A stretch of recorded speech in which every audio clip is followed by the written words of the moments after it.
Good evening, everyone. My name is Kunal. Today, I am going to present my data mining and machine learning project that is based on time series analysis of S&P 500. I have taken the data set from Kaggle.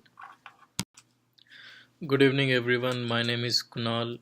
Today, I am going to present my data mining and machine learning project that is based on time series analysis of S&P 500.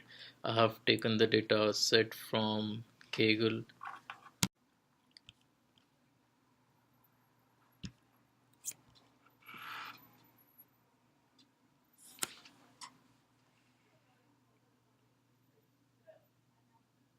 So for this project, I'm going to use this PDF file to explain my project.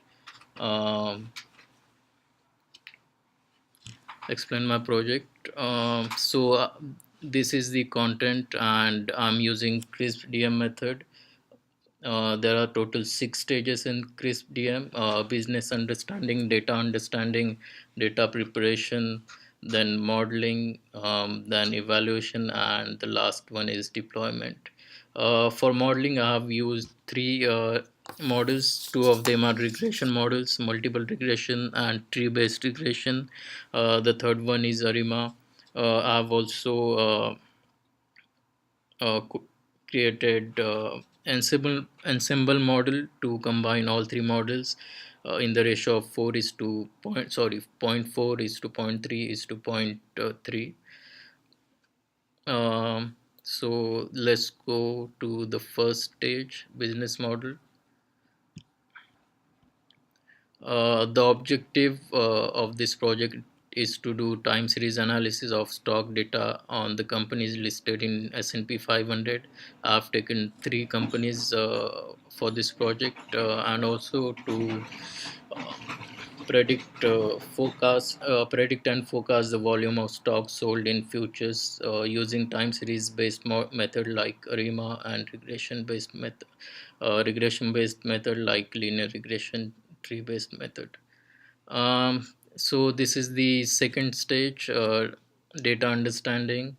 As you can see, the S&P stock data, which has been taken from Kaggle dataset, contains historic dataset of 6 years.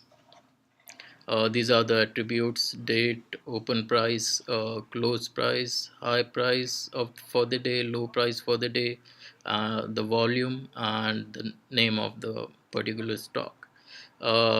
Here I'm going to import the data. This is the summary statistics. Mm, the data has some missing values, which I'm going to replace by 0. Also, date feature is listed as factor. We will convert the uh, date feature into date structure. So this is the time series preparation. Uh,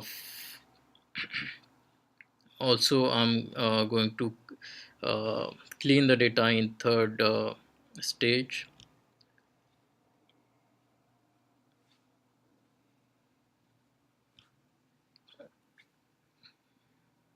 So data has been imputed here using zeros, as there were not many missing values, and replacing missing values with 0 would not have much impact on our analysis. For doing rigorous time series analysis and forecasting, I'm choosing three companies: Apple, JP Morgan, and Gillette. So this is the analysis of Apple.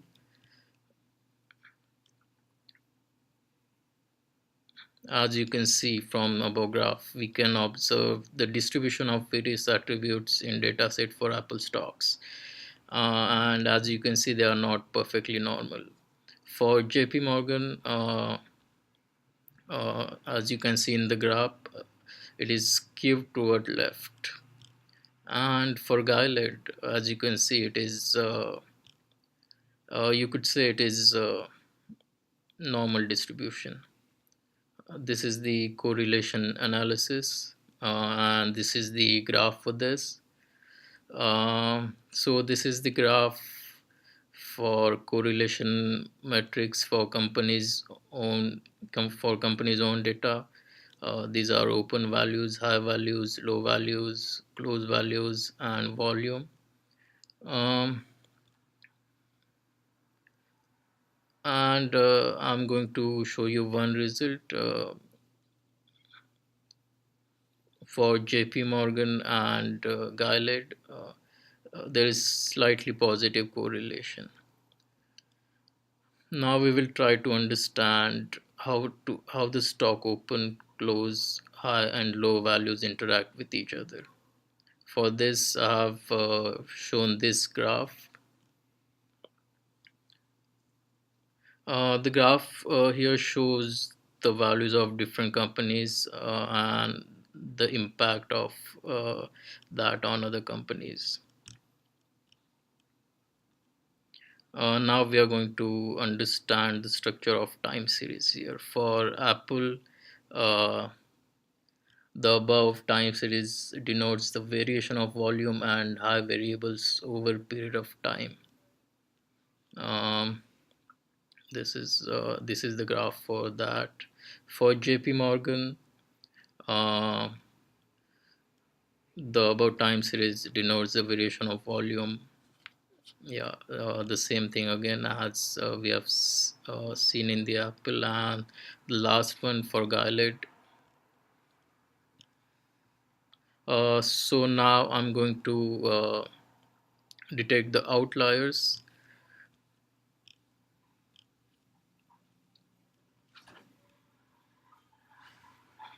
So the kind of outliers that exist can be divided in five different categories. Additive outlier, as you can see, then there is innovation outlier, level shift, temporary change, and seasonal level shift. Above we can see there are total 30 outliers in the data set. The first graph shows the outliers and how the time series should have behaved in the case if there are no outliers. The second graph shows uh,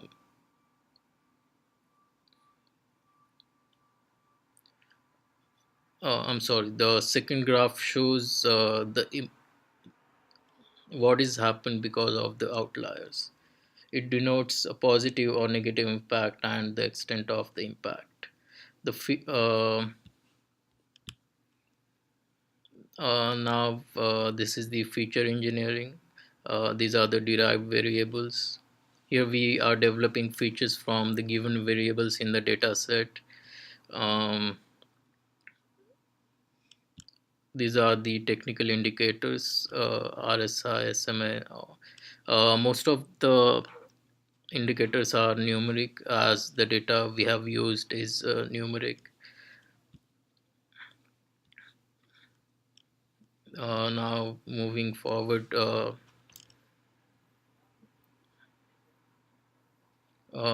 I'm going to normalize the features. I mean, I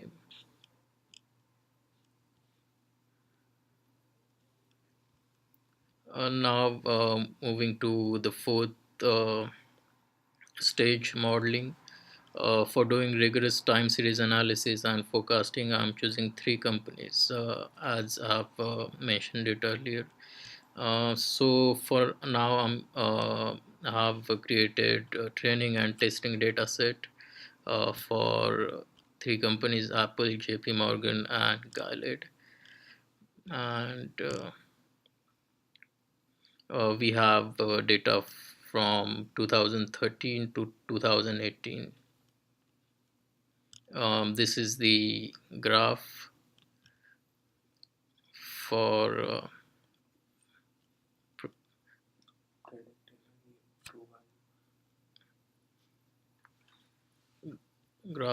predict.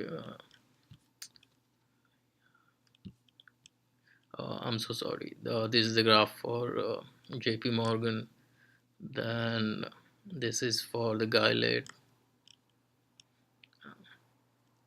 Uh, Now moving on to decision trees. From the above graph, you can see that predicted time series in black and true values are in red.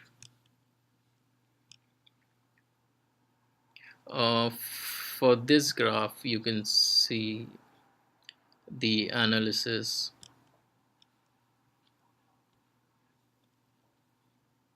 Now I'm going to use the ARIMA model, and as you can see the result over here, this is for the Apple. Now moving on to JP Morgan, you can see the ARIMA model.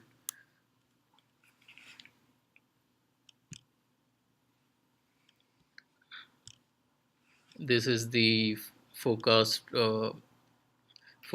of Guided. Now for model tuning, we will cover model tuning for just multiple regression here.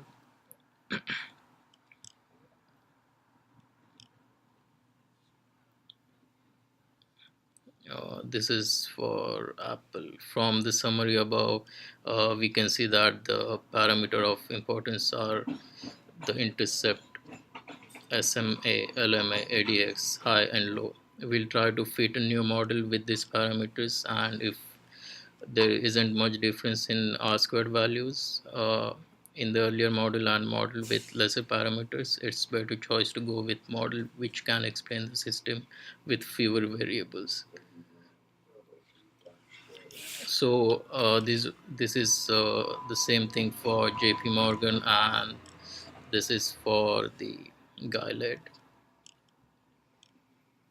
Now this is the ensembling model, and as I've told earlier, I combined all three models, and in the ratio of zero point 0.4, zero point 0.3, and zero point 0.3. Of This is the fifth stage evaluation. We are using RMSE metric for understanding the performance of our models. RMSE is calculated for all the three time series taken into consideration and for all the three models. Apart from that, we have calculated RMSE for just one time series, that is for the Apple.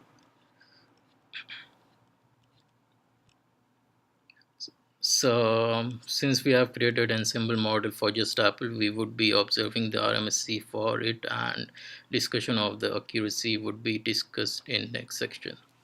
So this is the comparison of models for Apple, JP Morgan, and Guided. So based on usage of RMSE to compare the models, the best model for Apple stock is ARIMA. For JP Morgan, it is multiple regression, and for Guided, it is ARIMA again. So this is the result, and this is the final stage deployment. We have successfully created three models for time series prediction. We haven't deployed it in the form of app or in cloud, uh, as we didn't have much time, but we have successfully created a report containing our work. um, I hope you liked my project, and I'm looking forward to your comments. Thank you so much.